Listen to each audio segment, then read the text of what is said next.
Hello, സുഖല്ല എല്ലാവർക്കും. ഇന്ന് നമ്മൾ വാട്സപ്പിൽ ഒരു കുഞ്ഞ് ഫീച്ചറിനെ കുറിച്ചിട്ട് അറിയാൻ പോവാണ്. ഒരുപാട് പേർക്ക് അറിയാം, എന്നാലും ഒരുപാട് പേർക്ക് അറിയാത്തത് കൊണ്ടാണ് കേട്ടോ ഇത് പറയാൻ പോകുന്നത്. വാട്സപ്പിൽ നമ്മളിപ്പോൾ നമ്മുടെ കൂട്ടുകാർക്കൊക്കെ ഫോട്ടോസും വീഡിയോസും അയക്കുന്ന സമയത്ത് അതിൻ്റെ ക്വാളിറ്റി വളരെ കുറഞ്ഞ രീതിയിലാണ് നമ്മുടെ കൂട്ടുകാർക്ക് കിട്ടുന്നത്.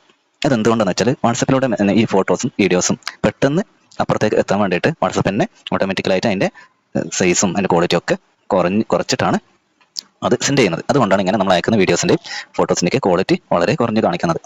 പക്ഷേ നല്ല ക്വാളിറ്റി തന്നെ, ബെസ്റ്റ് ക്വാളിറ്റി തന്നെ നമുക്ക് അതിൻ്റെ ഇമേജിൻ്റെയും വീഡിയോയുടെയും ക്വാളിറ്റി അല്ലെങ്കിൽ അതിൻ്റെ സൈസ് ഒട്ടും കുറയാത്ത രീതിയിൽ തന്നെ നമ്മുടെ കൂട്ടുകാർക്ക് അയച്ചു കൊടുക്കാൻ നമുക്ക് കഴിയും.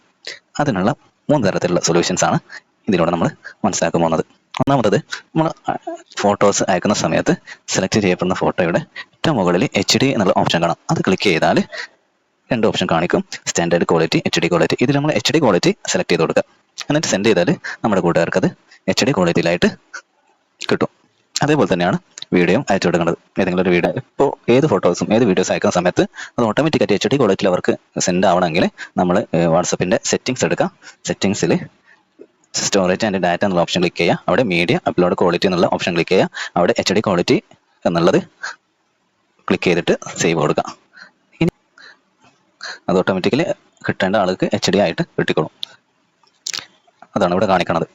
ഒരു ഓപ്ഷൻ എന്ന് പറഞ്ഞാൽ, ഈ മെസ്സേജ് അയക്കുന്ന ആ ബോക്സിൽ ഒരു ക്ലിപ്പിൻ്റെ ഒരു പിന്നിൻ്റെ ബട്ടൺ കാണാം. അത് ക്ലിക്ക് ചെയ്യുക. അത് ക്ലിക്ക് ചെയ്തിട്ട് ഡോക്യുമെൻ്റ് എന്നുള്ള ഓപ്ഷന് ഓപ്പൺ ചെയ്യുക.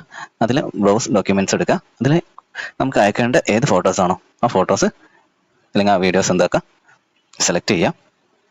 ആ സെലക്ട് ചെയ്തതിന് ശേഷം നമ്മളത് എന്താക്കുക അയച്ചാൽ അത് ഡോക്യുമെൻ്റ് ആയിട്ട് അതിൻ്റെ സൈസ് ഒട്ടും കുറയാതെ, അതായത് അതിൻ്റെ ക്വാളിറ്റി ഒട്ടും കുറയാതെ തന്നെ നമ്മുടെ കൂട്ടുകാർക്ക് അയച്ചു കൊടുക്കാൻ കഴിയും. ഇത്രയാണ് കേട്ടോ നമ്മൾ ഈ വീഡിയോയിലൂടെ പരിചയപ്പെടുന്നത്. ഉപകാരപ്രദമാണെങ്കിൽ കമൻറ്റിലൂടെ അറിയിക്കണേ. Okay, thank you.